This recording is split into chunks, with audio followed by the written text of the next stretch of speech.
season and seen the struggles he's had in qualifying, and gone, okay, so this is something he needs to work on, I'm going to work on it, and as you can see, that effort has paid off, and if he actually stays the place where he is, he'll be starting pole for the sprint race. That would be pretty good for him, wouldn't it? But here we go then into this Grand Prix. We're just waiting for the drivers to get themselves into position. The lights are on. Oh, holy horses. I don't think they fixed it yet. We've already had a fair few jump starts there. Actually, lights did go out in perfect timing. Everybody starts to get going. We've got 2 jump starts. I know that Max was one of them. I didn't quite see who the other one was, but Beaker go around the outside here fast. He's going to try and stick it through. I think he might actually get this move done and dusted in towards turn 2. Yes, it's all about the exit speed though here from Beaker. He needs to make sure that toe is not in use from anybody around him, and I think he's going to hold it down. Yes, he is. He's going. Oh no, Azzia's still stuck it through. Azia, he's actually held on to it. He's still P1, despite how hard it is to go around the outside there. And look at Ixana, he's right in the mix as well. And someone's rammed. I didn't see players, that was. Well, there's actually a mass amount of cars going on around him right now. Somebody's been rotated. I think that was Roshko. He's actually had contact with a fair few drivers at the back of the field as well. He is going to get a penalty for a severe collision with Aviator. But Nick Sarna, he saw Azia losing the rear of his car. He saw Beaker getting held up by it. And Nick Sarna just went straight down the inside. And look at the gap he's already pulled. He's very far up. And Rita Bandito, he's on a spin. He is trying to get himself underway again. And a fair few penalties being applied here for ignoring yellow flag. Yeah, and now there's a battle between Torta and Marquez. Torta Ryan Marquez is touching on. I think Marquez actually overtook Torta at the head. Here we go. Are they going to try and stick it out? Is someone going to back out ahead as well? Azia and Beaker. Beaker gets past Azia before the braking zone. Torta's still there. He's trying to stick it. Oh, that's gone very wrong. Yeah, and I think you have to put a finger there on Torta, to be truthfully honest. I mean, you don't. You know, there's a point where you've got to back out. He didn't back out. He just completely chopped it. And I think that's a mistake there made from Torta. It has cost Marquez. It's a bit of a shame, really. But in terms of the battle between Beaker and Azia, it wasn't Azia that was ahead at first, and Beaker had managed to get the move done. But Azia's still here. Yes, we're not yet in lap 3. Lap 3 is when we will see the DRS being available. And I think, again, on the circuit, it's actually pretty easy to overtake. It's just about making sure you do it in the right place. You don't want to necessarily overtake here, for example, where Azia is right now, into the chicane, because realistically you're going to lose that position again on the next DRS road. There's only a few corners away and there's 2 blocks of DRS, so it's a real risk for you to try and take it there. We'll see later on. Hayden Gullis and Foxy, the 2 teammates down in E8 and E9, actually with a chance here of actually going on to Horn Badger, because Piloto Fire is actually going for Foxy. He's going to look at the outside line. I think he's actually had to go for a little bit of swap back there because Foxy went a bit deep into the corner. Piloto got a little scared, or he's twitchy on the rear. He's lost a lot of time now.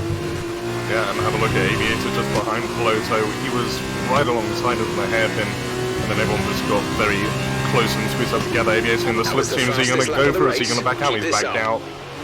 So the polar opposite of what happened with Torta and Marquez, who himself is 2 positions behind now. Surprisingly didn't get damaged.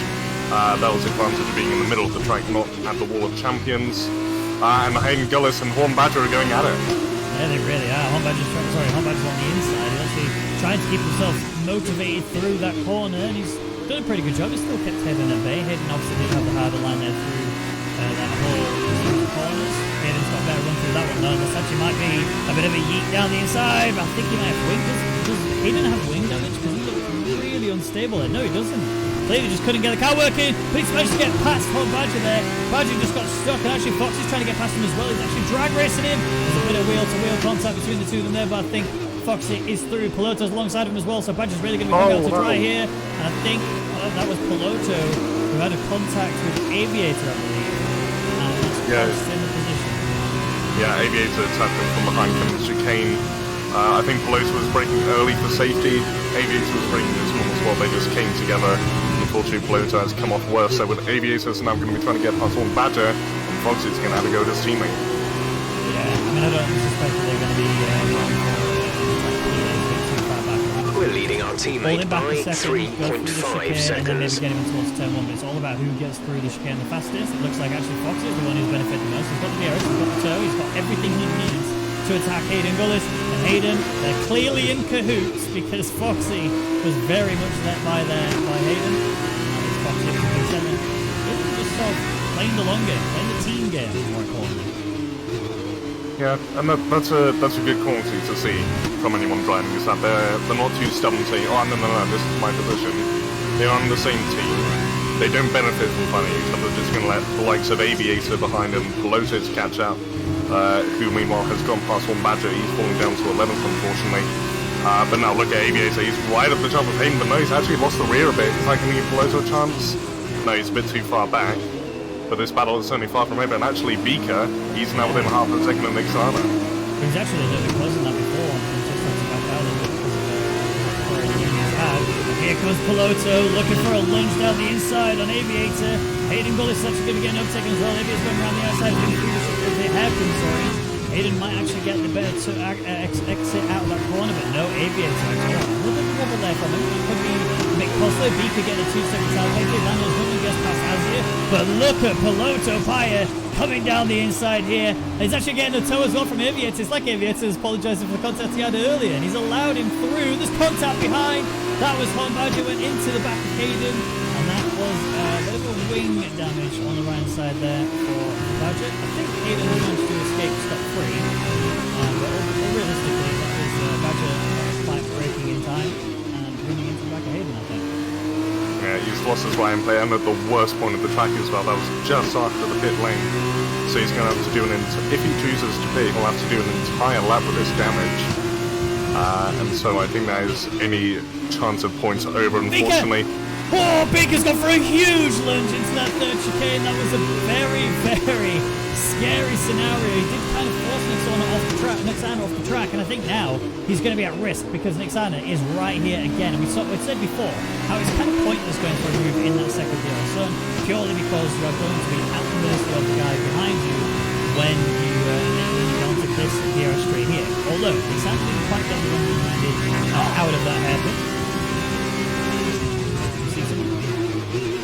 No, sorry, I was trying to cough away from the microphone. Oh. Okay, well, Nixana's still here, going for another move, I think, on Beaker. Although Beaker's really putting him out all the way out to the outside. I think that's the right thing to do. You just need to make sure that you don't miss your braking zone because Nixana's going deep into the corner. That's actually Beaker still holding it down as they come in towards turn 3. The exit is just right for Beaker, but Nixana's is better. He's got the run he needs out of the corner. Unless Beaker can stick it down the inside, which is exactly what he's trying to do.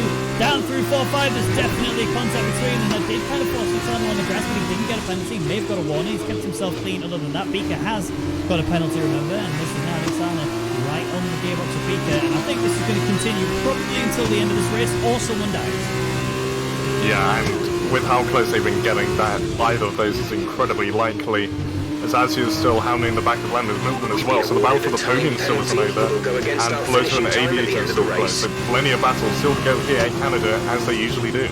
Yeah, exactly. I'm expecting a dive here from Nixana into the hairpin. He's just about coming in. Beaker's giving him sufficient space. He's on the curve as well.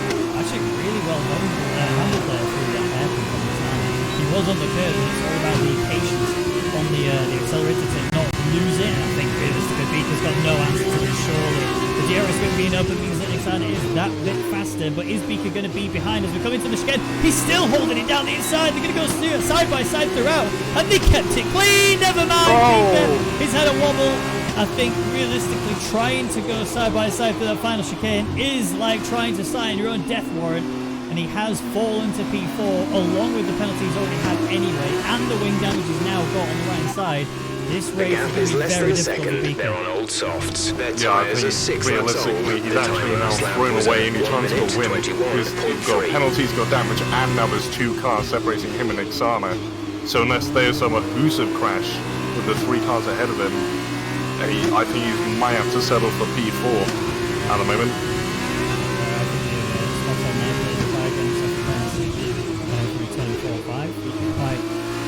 Clean and consistent driver we normally see today.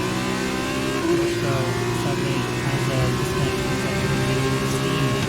disconnect, so he fell outside of the they can no longer take control of his car, and it seems he's also having issues trying to do it too. So for him, but hopefully he can get himself back in this race ready for the second race, the sprint race. We want to do these in 2 parts. And look plenty to play for Beaker. Actually talking to him still in the total range of all of the drivers ahead of him, not all the way up to P1. So yes, he's on step of the podium that he could plant his feet onto if he can get it right. Because if Adam's going to make mistakes like that, this might be the move that Beacon needed in order to get himself back on there. But again, it comes down to penalties. Again, it comes down to consistency. And I think Beacon right now is just going to have to bide his time. Mistake there from Lando's moment as he might actually go for a run towards turn 5. This has got to be a clean exit and he hasn't quite got it. He's going to slot back in behind Lando's moment and Lando's going to be still at P3 for now. Running out of laps though, we're on lap 8 and 10. I actually don't know how to call this. No, it's difficult because Lando's had a very good run at Nixana. Was forced on the grass a bit, which I think is what then caused that dynamo effect with Antonio and Bika. And with his DRS, I think the most important thing is to keep him the second range coming up to this detection point, because if he loses DRS in Nixana, I think surely he's going to run away with a win, and then it's going to be up to Lando's, Antonio and Bika to settle second place. Yeah, I mean, Beaker's got the penalty which stands against him. I don't imagine he's the only one of these four that has a penalty, but I don't remember seeing Okay, the gap behind is 1.3 seconds. They're on old softs. Their tyres are 7 laps old. The time last lap was a 1:21.2. Out of the top 4, because the rest are a bit too far out. Pullmanic in P5, he's on an island. Beaker looking again in towards the final chicane. He has to back out once more as he's getting very scared there. He gets himself a penalty. Very well done there for Beaker with a mind punt to scare Azzy through that final chicane. And I think on top of that, he's also going to lose a position. Yes, he is. Beaker up to P3 now. And he's going to have a lot of work to do over his remaining 2 laps just to get himself into P2. Maybe P1, but that gap is a bit too big, I think. Yeah, and especially with Nixon and Beaker, I believe, having the same amount of penalties, he'd still have to overtake him on track and with the damage. That'll just make things even harder for him. So I think main target right now, get past Lando's and then just see what you can do on the final lap.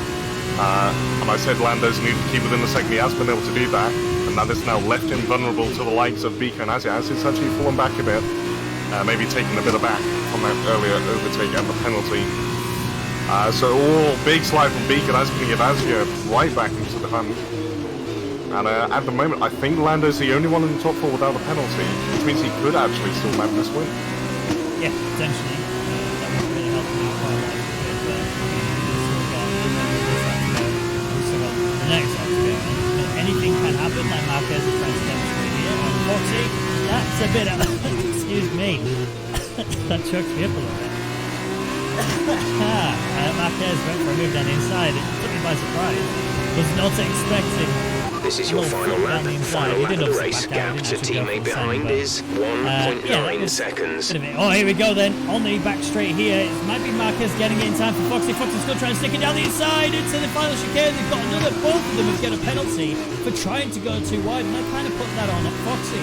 That looks like he just went a bit too hard on Marquez trying to stick it alongside of him. But realistically, I think that's... Oh, he's done it again. He just turned into him there. That is a mistake made. They are still going side by side, however. No damage on either car. Wheel, literally to wheel. And this is actually going to benefit Hayden. Hayden's just sat there behind him, just watching all this unfold as Marquez gets pushed onto the grass. Bit of a scare there for him. He's actually trying his best to recover now. Marquez is just trying to hold on to his final point position. He needs it. But the gap between P9 and P8, which was within the penalty range that of Aviator, who's got quite a fair few, is suddenly extending a bit too much. Yeah, I think at the moment, if I remember correctly, Aviator is currently safe in that P8 to get pole position. So I think between these 3, it could be just bragging rights as to see who can get 9th. Wouldn't be surprised if they all have penalties. I will check them over. Hayden's having a look at Marquez. Beaker's actually looking at Lando's Moment as well. He's actually going to get moved on, I think, in the braking zone into the final chicane. Lando's Moment knows not to fight it, but Beaker put that corner quite severely. That was almost certainly a warning there. Not good for him. And we come across the line. Nixana takes the win. Beaker takes P2 until the penalties are applied. And Lando's Moment climbs up to P2. I think he kept it completely clean.